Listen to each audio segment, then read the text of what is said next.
Good morning and welcome to our webinar on clarifying the hours of service changes. My name is Brittany Wooten, Marketing Manager for EROAD, and I will be facilitating the webinar this morning. Before we begin, I have a few housekeeping items. Today's session will consist of a 40-minute presentation with lots of time dedicated at the end to answering all of your questions.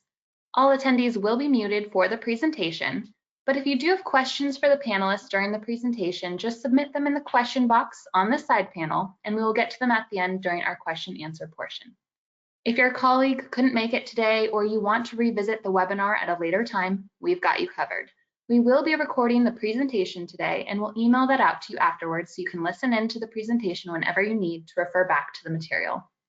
Presenting today, we have EROAD's Training Manager, Susan Rosinski, and EROAD's Director of Regulatory Compliance, Suna Lee.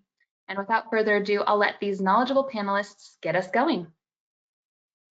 Hello, everyone, and welcome to post-September 29th Hours of Service Changes. So we're getting quite a few questions coming in, so we thought we would just have this session so that you have an opportunity to ask questions, and then we also have the opportunity to show you how things work on our EROAD ELD. So let's get right to it. So we're going to quickly cover the 4 new key changes to the hours of service rules that went into effect on September 29th of this year. We'll then show you how they work on EROAD's ELD with screenshots and examples, cover some new training resources from FMCSA, and also some training resources that we at EROAD have developed for you and your drivers. And then, as Brittany said, we have a good period of time at the end for questions and answers, because hopefully you guys have lots of questions. So here we go, the 4 key changes to the hours of service rules. So one of them has to do with the adverse condition exception. So FMCSA expanded the shift time or that driving window that the drivers have to drive their extra 2 hours. So they already had 13 hours to drive. They had an extra 2 added to the 11. Now they get an extra 2 added to the shift time. It goes from 14 to 16. The short haul exception, it's expanding that short haul exception location limit from 100 air miles to 150 air miles. And then they also have an increase in their shift limit. So instead of the previous 12-hour shift time, they now have extra 2 hours of 14-hour shift time. Change to the 30-minute rest break. So FMCSA only requires that 30 consecutive minute rest break after 8 hours of accumulative drive time. And the drivers now can take that 30 consecutive minutes in an on-duty period. And yes, folks, it does include on-duty yard moves. So if your driver's in on-duty yard move status, and it's paired up with an off-duty status, as long as it's consecutive and it equals 30 minutes, that on-duty yard moves will count as part of the break. The split sleeper berth provision, so FMCSA added a 7 and 3 split along with the already existing 8 and 2 split. As long as 2 periods equal 10 hours, that can meet that required 10-hour rest period. They also said the smaller period can be excluded from the driver's 14-hour shift time, which before that was still decreasing the 14-hour shift time. After and right now, the drivers can now not add that time in and get that time back, however you want to look at it. And we will explain the split sleeper and all of these right now. So going right in here. So the adverse driving condition exception, Suna, I'll cover this one. Please jump in with anything that you might have to add, and then we'll go right into the short haul. So the old behavior on the ELD with the adverse driving condition. So the old behavior, when the driver went to the exemptions tab and enabled the exception, their 11-hour drive counter changed from 11 to 13. So right now, September 29th afterwards, no change. They still go from 11 to 13 hours. What has changed on the ELD, and I'll show you a picture of this in a minute, is when they enable the exception, not only do they get the extra 2 hours of drive time, that 14-hour shift counter on the home screen, it used to say 14, now it goes to 16. And really quick, if your drivers are asking you when they can use this new rule, FMCSA also updated the definition of what adverse conditions are. So direct them to that. Suna's going to cover the new FMCSA training materials on the new rules at the end of the presentation.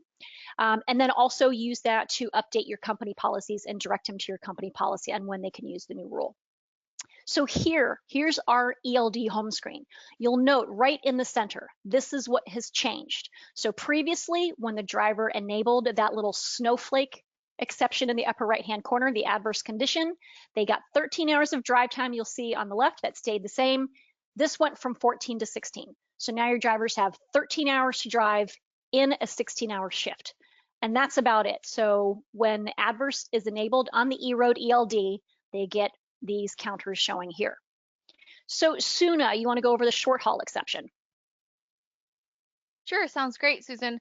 So with the short haul exception, the key changes are that the 100 air mile radius limit from the starting location has updated and changed from on September 29th to 150 air mile limit. As Susan was explaining earlier, the driver is able to have a 14-hour shift instead of the 12-hour shift. So those are the two key changes to the short haul exceptions and how it works after September 29th.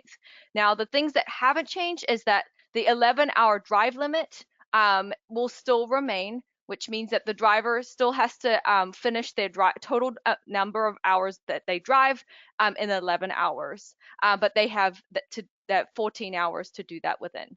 And because the 30-minute rest break does not apply to a short haul driver, that is also not changed as well. The driver that operates under a short haul exception still does not require a 30-minute rest break. However, if the driver does exceed one of the criteria for short haul, then the driver will be prompted to take a 30-minute rest break. Now note that, as we'll explain with the 30-minute rest break changes, that can be taken in an on-duty status, which includes the on-duty yard move, but also it is only required after 8 hours of total drive, which I think Susan will explain in terms of the 30-minute rest break. Yes, and just another caveat here, we do have the basic short haul as well as the smart. So the driver will automatically be removed from the exception if they exceed either the location or the shift limit, but only if they're in the smart short haul. So if you do not have smart short haul enabled and your drivers are just regular short haul, it's not going to automatically remove them. If they do exceed any of these limits, make sure that you train them to go in manually and manually remove or unenable that short haul exemption from the exemptions tab. So what does that look like, Suna? So here you have the home screen. What changed from the home screen here? So from the home screen here, the 12-hour shift has increased, as you can see there, from 12 to 14.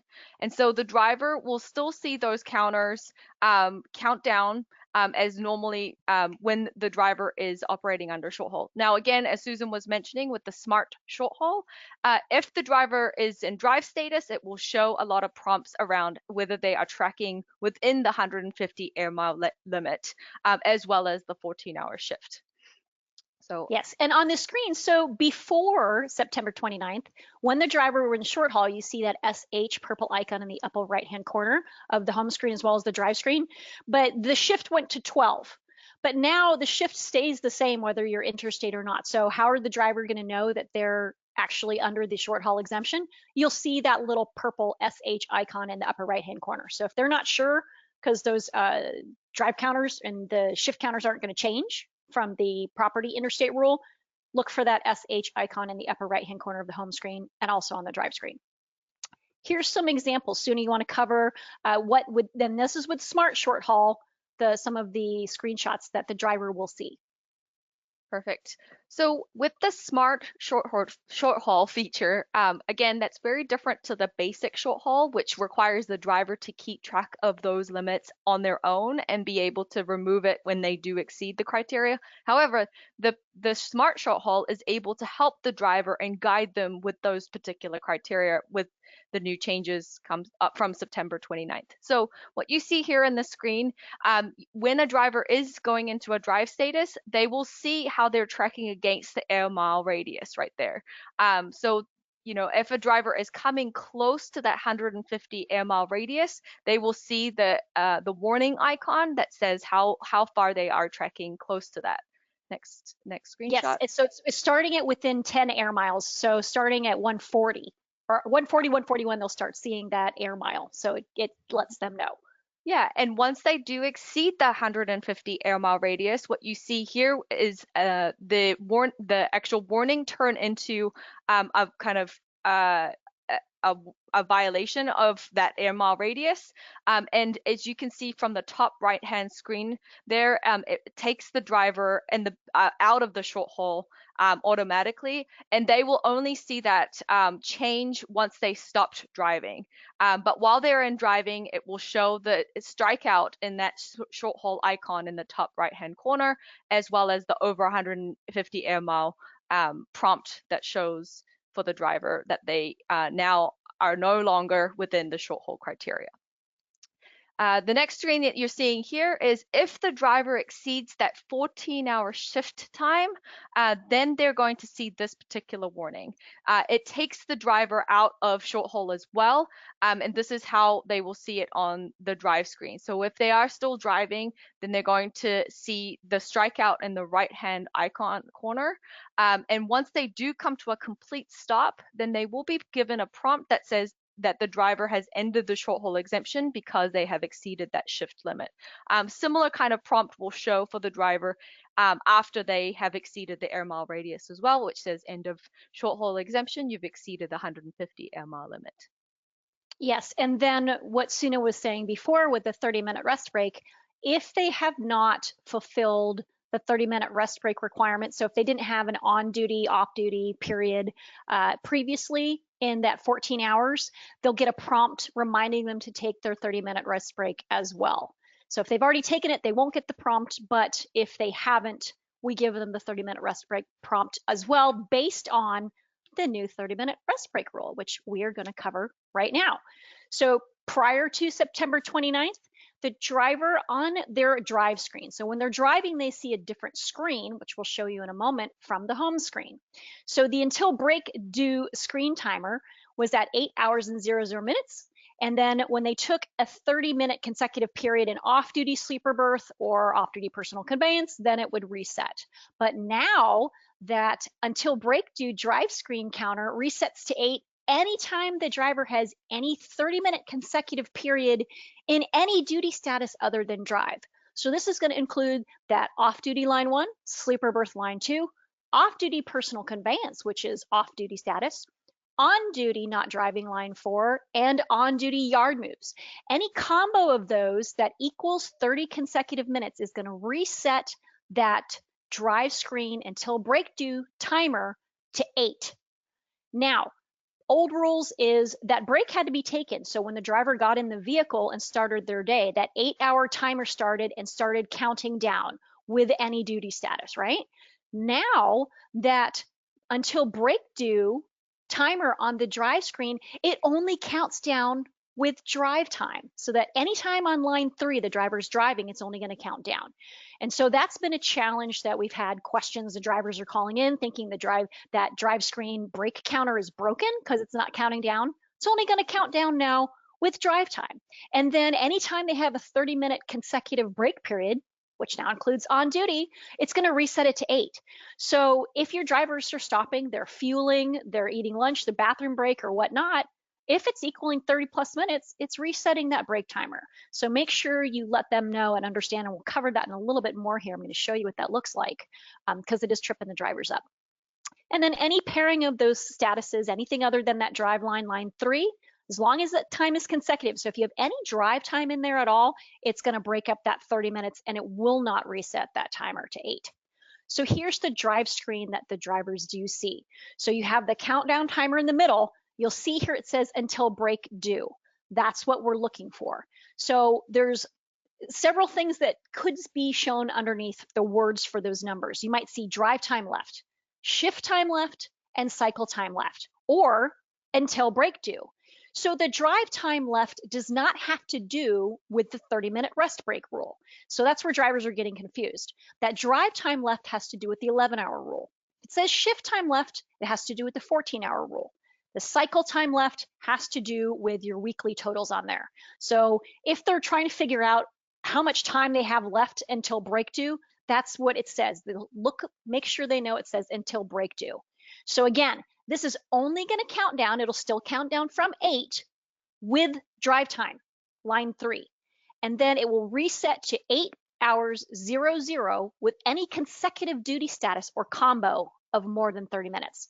So here, we're going to reference that to the home screen here. So on the home screen, when it says drive time left, that drive screen timer is going to show the driver the least time left to violation. So it's going to tell them where they need to look. So if it says drive time left, it means that they have that 11-hour rule. Drive time left is the closest, shortest thing next to violation. They're running out of actual drive time.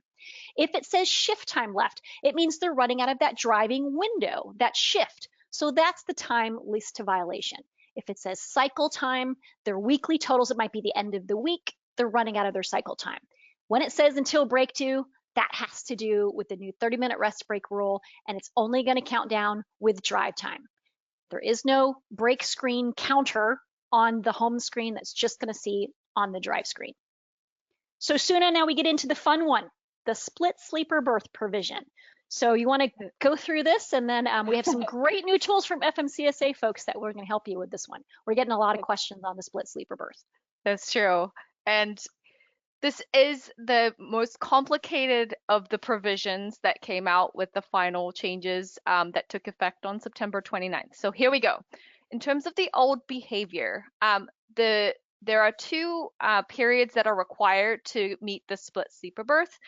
It is one short period of 2 or more hours paired with 8 or more hours in the sleeper berth. And when that is when there is those 2 periods seen, then only the 8 or more hours in the sleeper berth is excluded or added back to that 14-hour shift counter. And that was the old behavior. Now, with the new changes, the key is that, as Susan was mentioning, the 7 and 3 is also allowed. And so any period that has 2 or more hours in off-duty or sleeper berth paired with 7 or more hours, that adds up to 10 hours in total, that can meet the split sleeper berth provision. And when there is a pair that adds up to 10, then both of the periods that are used to satisfy the split sleeper berth can be excluded or added back to that 14-hour shift counter. Now, here's the thing. When a driver is completing the split sleeper berth provision, now it's really, really clear if the driver starts off with that longer period of 7 or 8 hours in the sleeper berth. However, if the driver is doing the shorter period first, then it's pretty unclear for a system, whether it be the EROADs that the enforcement is using or on an ELD, to know whether the driver is going to fulfill the entire split sleeper berth provision. And as a result, until the second break is taken, that is longer, the 7 or more hours in the sleeper berth, then that is not going to be reflected in the counter until that second break is taken. So that is the key thing that may trip up or confuse a lot of the drivers at the roadside. And one of the things that is going to be is given as guidance from FMCSA is, to make it clear what the drivers are doing and show the intention, especially if the driver is doing the shorter period first, whether it's a 2 hours off duty or 3 hours off duty, to make an annotation against that time to say, this is part of a split sleeper berth provision. And Susan actually shows this in one of her driver training videos that will show where that exists. But that is one of the ways that can help the driver at the roadside, as well as to annotate as best practice in case they get stopped, but also to indicate that that provision is being used as part of a split sleeper berth provision. So. And also, if your driver has the intention to do the split, so he starts and he does that longer period first, and he doesn't fulfill a split sleeper cycle, so if the time was added back into that 14-hour shift timer on the home screen, and it will also be reflective on the drive screen, they'll get that removed. So they do have to complete the split sleeper. So it does make sense to look at which break period the driver took first to see how it affects that shift timer. And we'll show you that in a second here, what that looks like. But first, Suna's going to go through a quick review on some tips on to how you can help your drivers to think about the new rule and what kind of things they can think about to help them to stay in compliance. Great, Susan. So again, in order to fulfill the split sleeper berth, there is a flexible way that the FMCSA worded the split sleeper berth provision. It requires 2 periods, one that is a shorter period of 2 or more hours in off-duty or sleeper berth, or a combination of off-duty and sleeper berth comprising of 2 or more hours, with a period that must be in sleeper berth of 7 or more hours that adds up to 10. So a couple of examples here that might be worth mentioning. If a driver does, let's say, a 3 hours off duty and pairs it with a 10-hour in the sleeper berth, does that qualify for a split sleeper berth? In fact, it does. Why? That shorter period is 2 or more hours of off duty or sleeper berth. Yes. The second period is 7 or more hours in the sleeper berth. Yes, because it's 10 hours. And so that 10 can count towards the split sleeper berth and allow that shorter period to be excluded, as well as being part of a reset as well. So that is how flexible this new split sleeper berth provision from September 29th is. So going through those bullet points, the longer period must be at least 7 hours, the shorter period must be 2 or more hours. And a point there again is that it can include off-duty PC as well, and as long as it is a 2 or more hours in combination, so you can do 1 hour of off-duty with 1 hour of PC or 1 hour of sleeper berth, those can make up that shorter period. But Suna, can the longer period, if it all has to be in the sleeper berth, correct? And it has to be correct.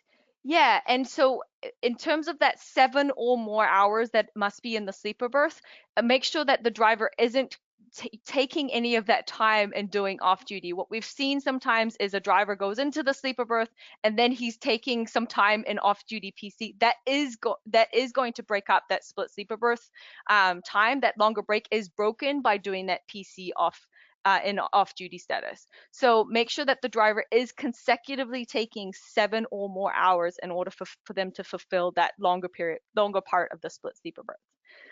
Now, when the two are both taken together, then both of those periods will not count towards the 14-hour shift. And another way of saying it is that it will be given back to the driver in terms of their shift time.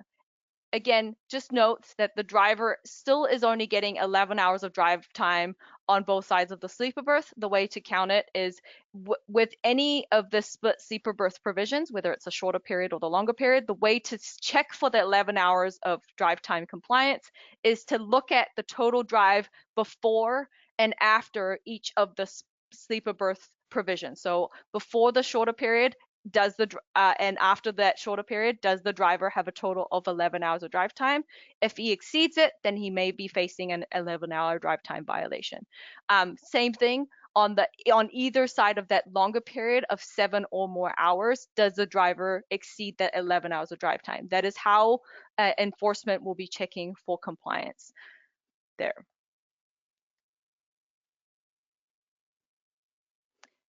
So in terms of the counters and how those will show in terms of the EROAD ELD, the way that our EROAD, the ELD will process the split sleeper berth is this. If the driver takes the longer period of sleeper berth first, then that will be excluded in terms of the shift counter. So let's say the driver takes 7 hours in the sleeper berth first.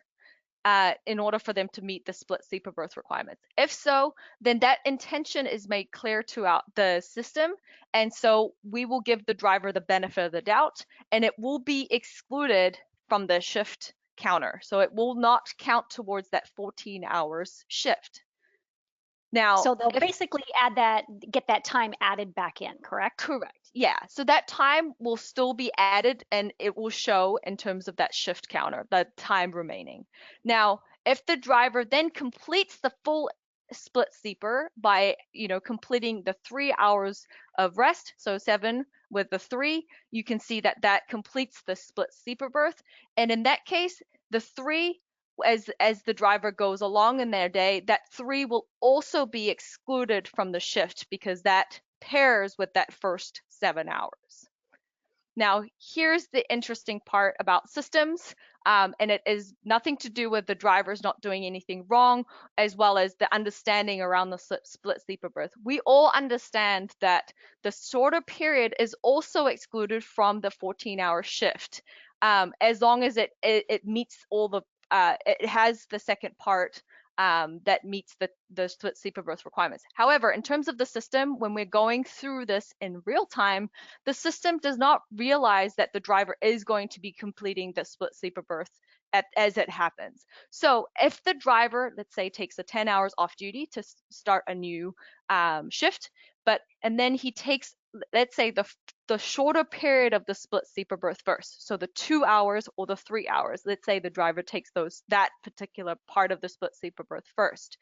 In that case, the system itself is going to take a little bit more of a conservative approach, and also it's not going to recognize that the driver is going to be fulfilling the split sleeper berth provision. As a result, it is going to be included, even though the rule says any shorter period or the longer period will be excluded from the shift, until it pairs with that longer sleeper berth part. It is going to be included in the shift counter. Now, the driver can still see it on the logs, and they're able to calculate how many hours that they will have left manually, but from a system point of view, it's going to still prompt the driver that they are coming due of that shift limit by including that period until the driver completes the longer part in the sleeper berth.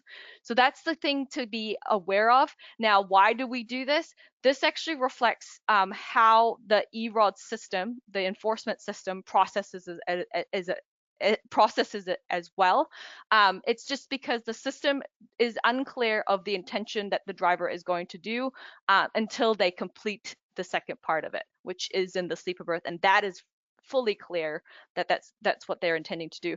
There are cases also, and the reason why we're taking this conservative approach is because there are times when the driver may not complete the second part of the sleeper berth completely, in which case that shorter period may not count as part of a split sleeper berth, and it will be included as part of the shift. And so until the system detects the complete split sleeper berth cycle, it will be counting towards the shift. Yeah, and just if all of this is confusing, and it's hard to explain it without looking at a graph grid log, we're going to show you an example of EROADs here in a minute with the new FMCSA tools. So these compliance counters, we call them compliance counters here on the home screen, these are assists for the driver. So these are not required per the ELD mandate. So my suggestion to you is if the driver's getting confused, they're looking at the shift timer here and it's jumping around a little bit and they're confused as heck and they don't know what's going on, just have them go to the logs icon in the lower left-hand side of their screen and access their logs that way. So they can always look at their graph grid log. They can see their sleeper berth time. They can see that second off-duty period or sleeper berth break time. They can look at the drive time before and after their break periods to make sure that they're in compliance with the 11-hour rule. So have them look at their graph grid log. They're not going to be in violation because they don't understand the compliance counters or if the compliance counters are not making sense to them. So with the FMCSA ELD FAQs that's on their website, I just wanted to show you what their question is can an ELD have a feature to warn the drivers about approaching hours of service limits? That's what we have. Yes, we have that. That's those home screen counters. Yes, FMCSA allows us to do that. A lot of ELDs do that, but it does not require the warning or notification to drivers. So the drivers aren't going to be showing those counters to enforcement. What gets uploaded to EROADs is just what Suna said, and our system follows what EROADs has for showing those violations with the split sleeper berth provision. So number one, show them that shift timer. Let them understand that they do, with the logic, get the time back that they're supposed to get it back. It just might not make sense how it's getting added back in. So always direct them to their logs here to look at that. And then if they need more help with training, we have some great training checklists available. One is on the split sleeper. Suna, did you have anything else on the split sleeper before we go into the training materials and then the FMCSA website? Yeah, we'll go into a little bit more with the FMCSA tools, Susan. Okay, so here we have some tools that we have developed for you guys, for your drivers. So we have some driver training checklists. So I know there's 4 rules and there's 3 checklists. I'm going to show you where those are. Here's the help site here. So if you go to, I just type in EROAD help, and it gets me to the setup and training depot, EROAD ELD. On the far right, you'll notice checklists. So we have ELD new rules, the adverse condition and 30-minute rest break. Since they're both shorter, they are on one checklist, and it explains and shows screenshots that we just showed of how those new rules act on the ELD. You can give those to your driver. They have the ELD new rules for short haul. It shows those screens that we just showed you and explains what's new with that shift timer as well as with the 150 air mile limit. And then that split sleeper berth, it explains in gory detail, just like Suna went through, the shorter break, the longer break, that shift timer, and then how the driver can use that. So we have that available for the drivers. We also have some driver training videos. So if you click on this link, and like Brittany said, this will be available for you afterwards. So with the EROAD ELD driver training, we have all of these pre-existing driver training videos for your drivers, explaining editing and all those fun things. They're not too long. I think the longest one we have is about 6 minutes. But if you scroll all the way down to the bottom, we have 4 new videos using the new short haul exception, using the new adverse condition exception, understanding the new split sleeper berth provision. That's the longest one, of course, because it's the funnest one. And then understanding the new 30-minute rest break rule on the ELD. So these are all short things that you can show your driver. It kind of just gets them a little bit familiar with what Suna just covered.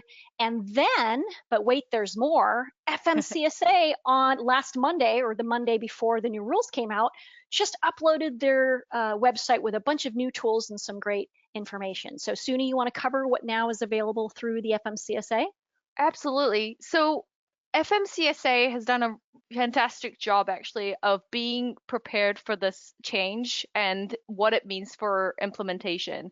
And if you click on that link there, Susan, we'll go through a couple of the new tools that they have available for carriers and drivers on their website. So here you will find some of the summary of the regulatory changes, what has changed in their own words, that you could look into and use as part of your own training. But the one that I want to focus on as part of this is that there is an educational tool. They call it Ethos, educational tool for hours of service.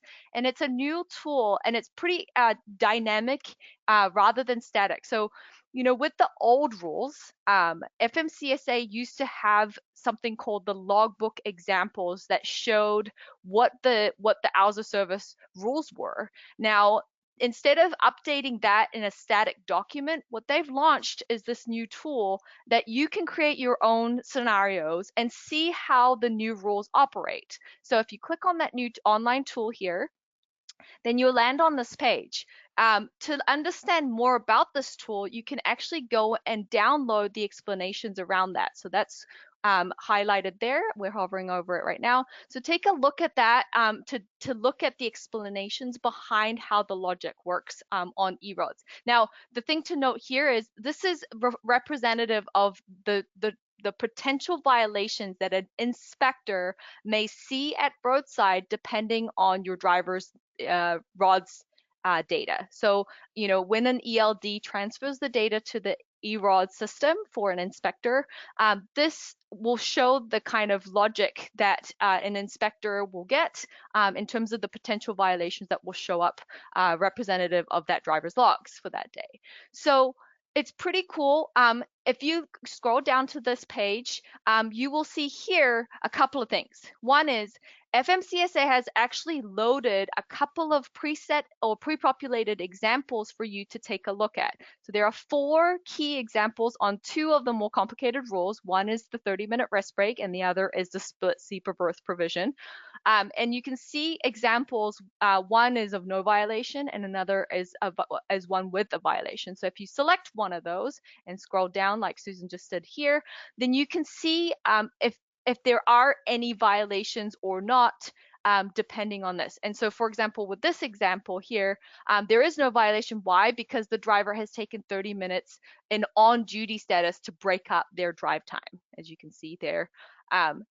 But instead of using those preset examples, what you can do is to create your own examples. So Susan here will go through and create a couple of duty statuses. So you select an event date, come up with whatever works for you, and come up with and generate those events. So here we've generated an off-duty event at midnight on October 1st. Let's say the driver takes 10 hours of off-duty, and then he goes into drive status. Select drive, Susan. Yep, driving at 10 a.m. And if you add that, then what you will see is it creates that drive event at 10 a.m. Let's say the driver drives for until 1400. And then goes into the first of the split sleeper berth provision. So let's say the driver goes off duty for, let's say, 2 hours to start off that split sleeper berth provision. So this is indicating to you how the EROAD system actually would process this information. So off duty, and then he goes to driving. Yep, that's perfect. So let's say the driver then goes back to driving at 1600. Now let's try and generate a violation, an 11-hour violation. So let's say the driver's already done 4 hours. So let's say the driver drives and goes into sleeper berth at midnight of October 2nd, Susan. Oops. Oh, okay. So you go October 2nd? Yeah. So, yep. October 2nd, go to midnight. Yep. Let's see if this works. So you have to. Yeah, it is fun. Oh, there we go. You may want to delete the. Yeah, you might want to delete the sleeper berth, but anyway, what you can see there, if you scroll down, is because the driver has done that first of the sleeper berth provisions first, you're gonna see that 14-hour violation if you at 2300 hours. So on October 1st at 2300, the driver is in driving beyond the 11-hour limit, and also driving beyond the 14-hour limit.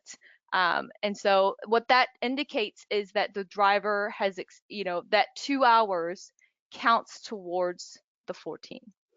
And that's how it will process. But note here that these are potential violations, and the enforcement officer will take a look at it, and they will evaluate. And what will help the driver in this case is to make sure that they are annotating against that first 2 hours of off-duty time, to make sure that they indicate that that is part of a split sleeper berth that they intend to do.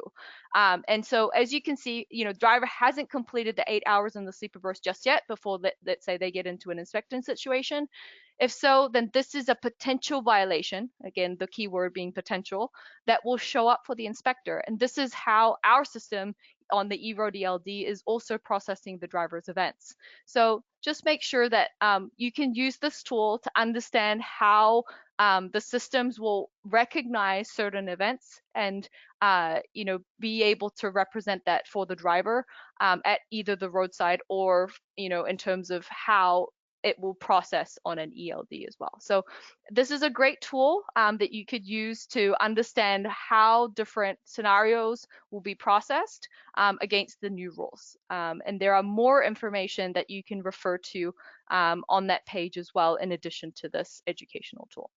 Yes, so there's the link right there. It is awesome. Play with it, have fun, and look on the bottom here. This is on FMCSA site. If you still have questions after reviewing the materials, or you don't like what Suna and I just said, you can submit your own questions to FMCSA right there at the bottom. If you click on there, submit your question for consideration, then they'll have the question for you, and hopefully I'm assuming they're going to have future webinars. If you look at all of the stuff that they've already had leading up to the rule change, they should have some guidance and more webinars afterwards as the time goes on and they see what people are asking. So I encourage you, if you're having questions, stuff's frustrating, it's not making sense or whatnot, put your questions in there. They do look at those, and if they don't, soon we'll make sure they do. And here's again just a static view of what that looks like. Just make sure you get the event date, the time, you put in your duty status and you add it, and you can create your own graph grid log. And this is a great way if you want to create your own training materials for your company, for driver meetings and things like that. You can create situations, and you have your own logbook creator right here. And you can show the drivers, hey, when you transfer your logs to EROADs, this is what enforcement sees. So a lot of great stuff here for training tools that are available. So now the fun part. So here's the question and answer stuff. So Brittany, do we have a lot of questions that came in? We sure do. So let's get to it. We've seen a few questions around short haul, 30-minute break, and split sleeper. So let's start with short haul.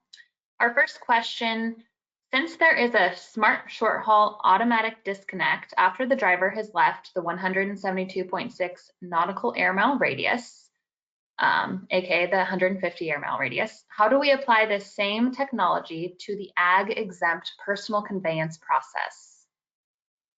Suna, I'm going to let you do that one.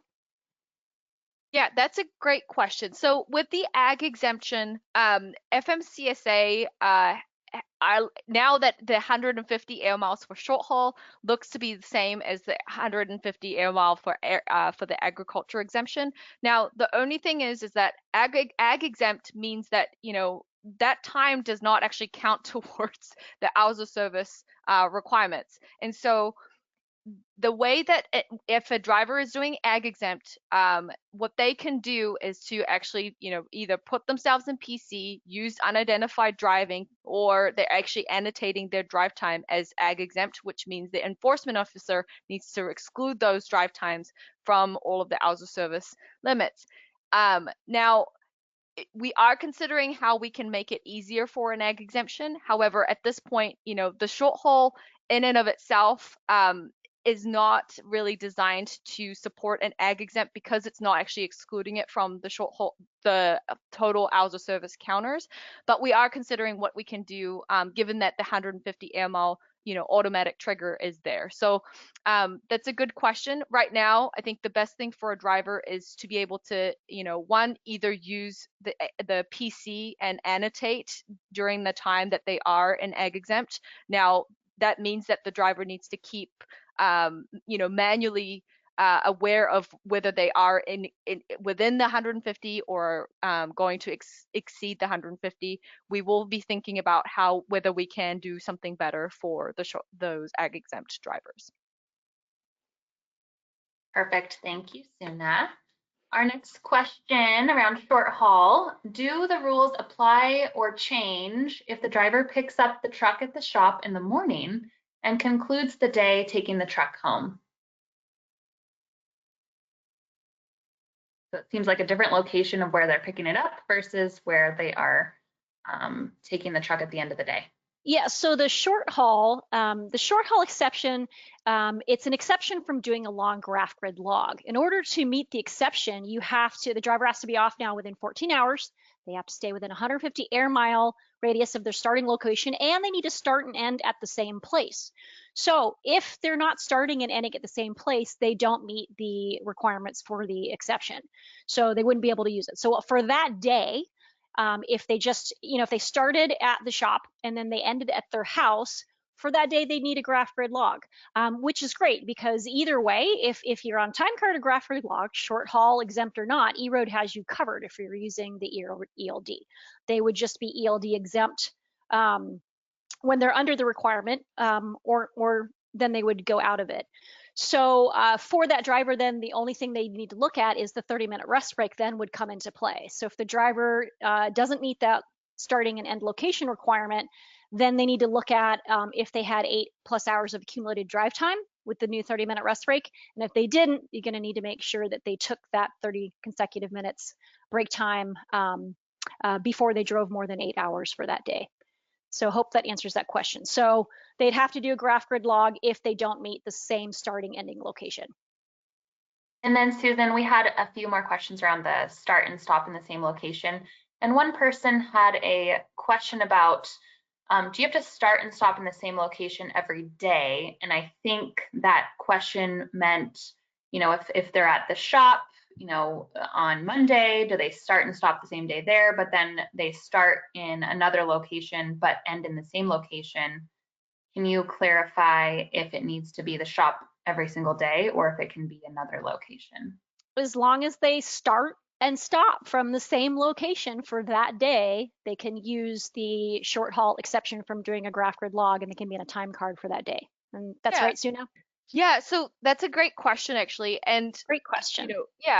So in terms of the starting and ending location being the same, that location may change on a daily basis. So let's say today the driver starts at a terminal on the west side, and they come back to that same terminal on the west side at the end of the shift. But then you would like for the driver to start on the east, the east location tomorrow, and they start and end from that east location tomorrow.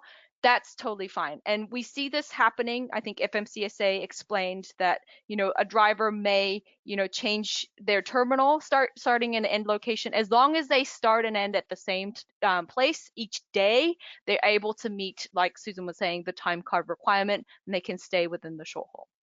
And what I think is confusing people, which I was talking to some about this the other day, is the 16-hour exception. So you still have the 16-hour exception in play. It doesn't have to do with short haul.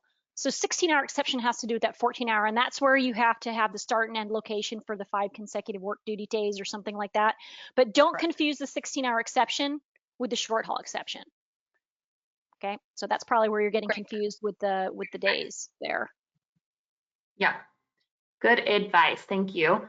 Our next question, will there be a new report available for carriers that elect the new short haul exemption that we can export that shows the start and stop times by date? That is an amazing question. We will be, for a time card driver, one of the benefits is that, during an audit, you are only required to show a time card view that has the start time and end time and the total on duty per day or per shift. And EROAD, we've actually been thinking about how we can support this requirement online. We will be releasing the time card report for those drivers that are using the smart short haul feature. That will be really great, and it will be exportable on a per driver basis on our depot. And I think there are training materials around this that are coming very soon.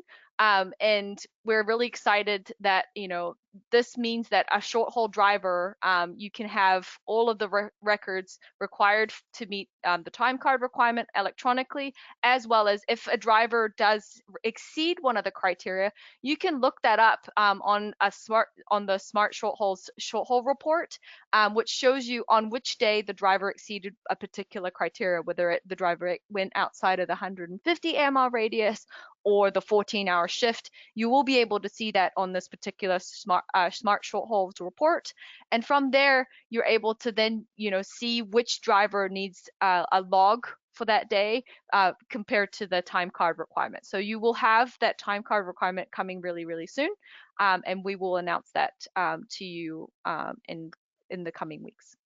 Yes, and if you're curious on where that would be located, the link that we showed earlier to the EROAD Help site, so if you go at EROAD Help, where those driver training checklists are, the column right before that is webinars. We just had, several months ago, a new features webinar.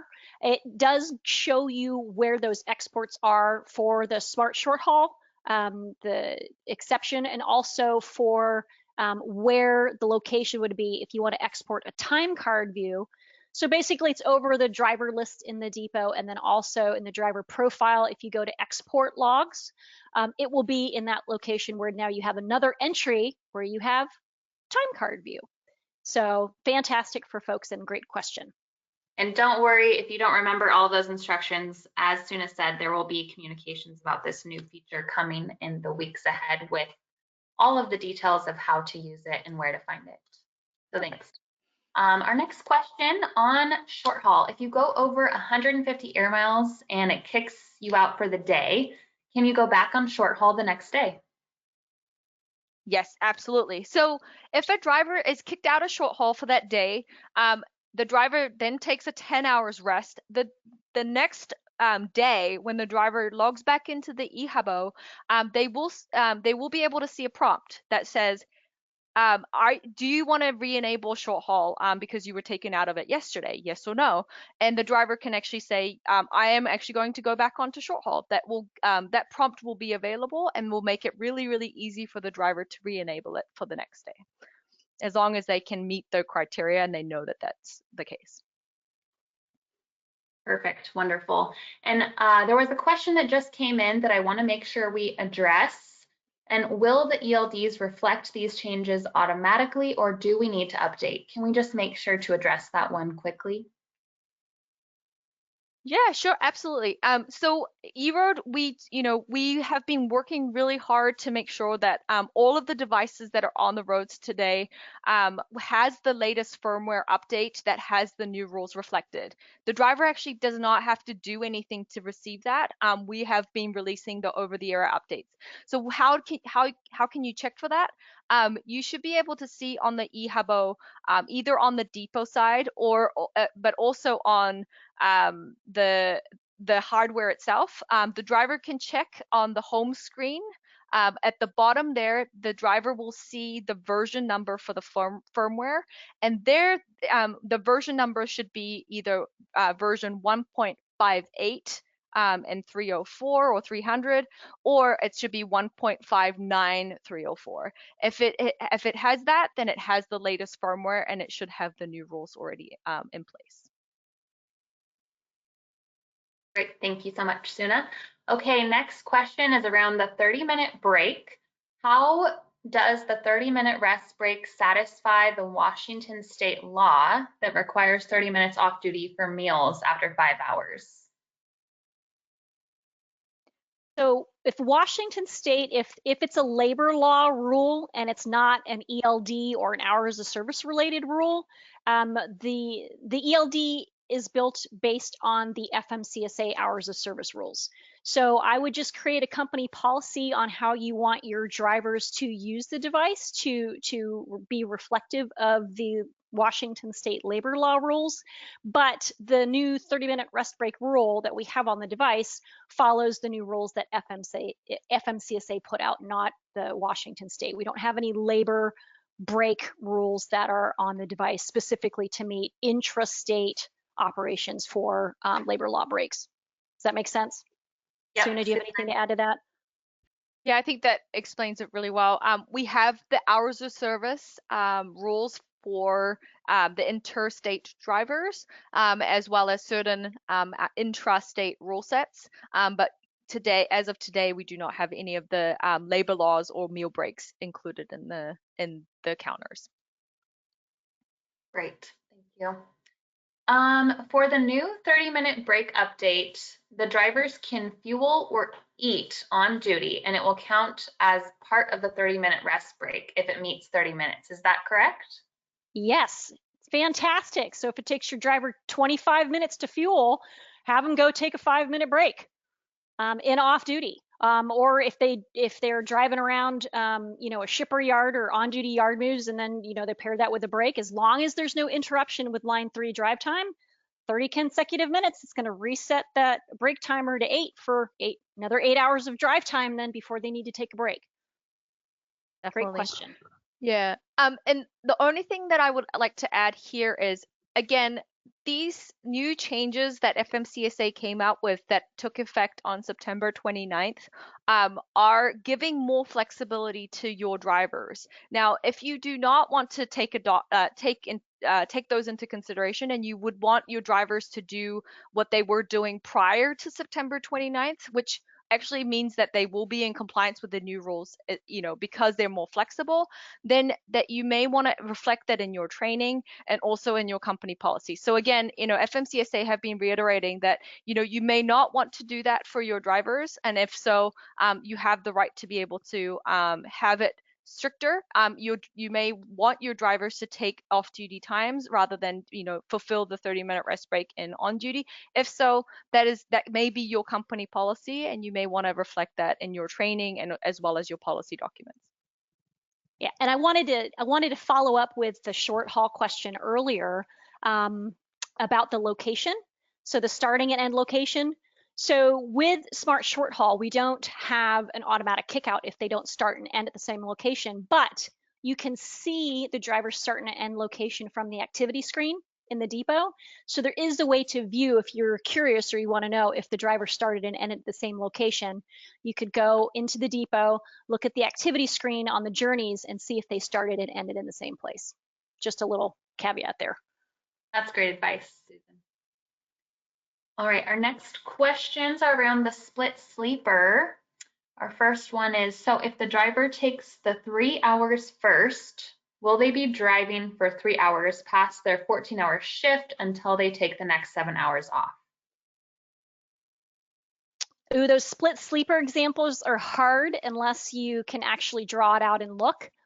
And it's going to be, Suna, you could correct me if I'm wrong, but it's going to have to depend on what you did after and before that in order to see if they're going to be compliant. But Suna, maybe you can visualize that in your head.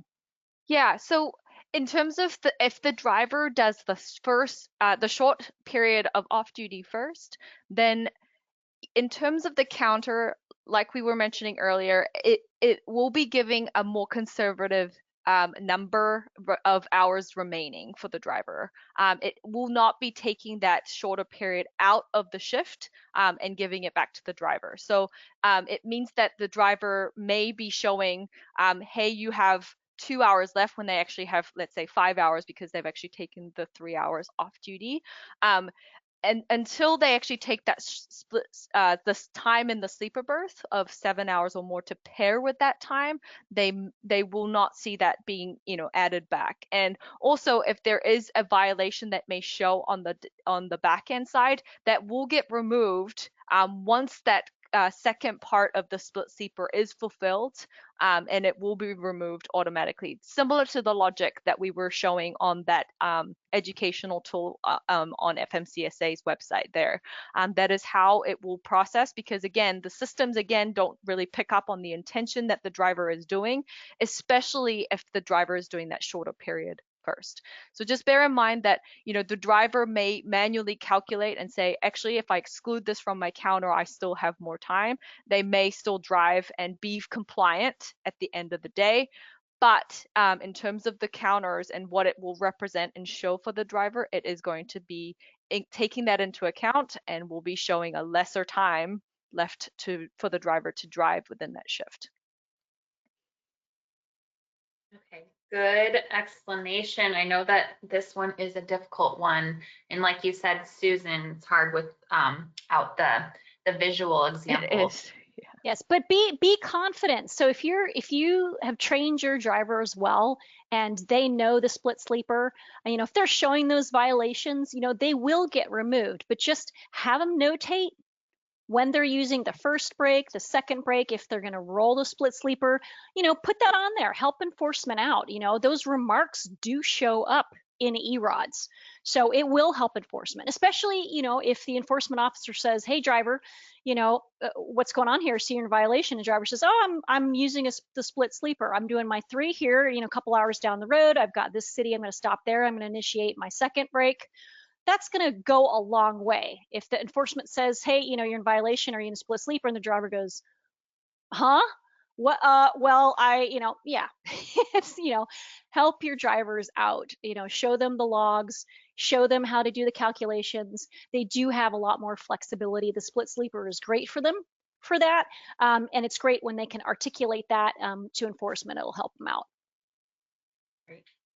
So if they take the long period first, so they take a 7 and then take the short period, the 3, after the 3 hours of off duty, will it reset so they will be able to drive again after 3 hours?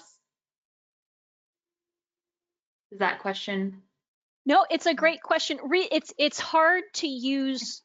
So when people are doing the split sleeper, they use all different types of words. So they'll say, is that time added back? Is it removed? Does it stop the clock? So once they complete the second, so they take the first period, right?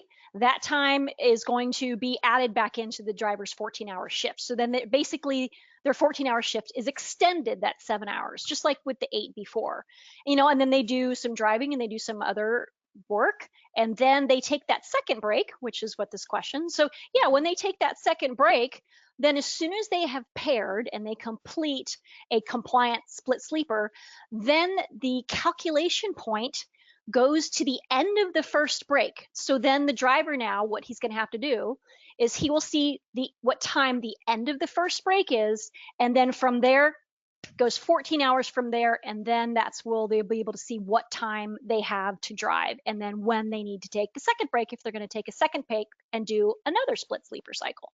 So after the second break is taken, our system, the logic, will recalculate their 14-hour timer from the end of that first valid longer break. Okay, great. I hope that helps. Thank you so much. So we are at the top of the hour here. So we're going to end our session today, but as a reminder, we have recorded this session, so we will be sending that out via email to all of you that registered and attended, along with the slide deck and a few of those resources that Suna and Susan presented on today. If you had questions during the Q&A that did not get answered today, we will follow up with you. We're also going to talk about creating some more training materials that will help you understand how to use these best on your EROAD ELD. There is a survey after the session ends, and it requests, any information that you want to see, any additional training materials. So please, if you have feedback about these webinars and what you want to see us present on more, please fill that out. So thank you so much for all of you for joining us. Thank you so much to Susan and Suna, and everyone, please have a great, wonderful day.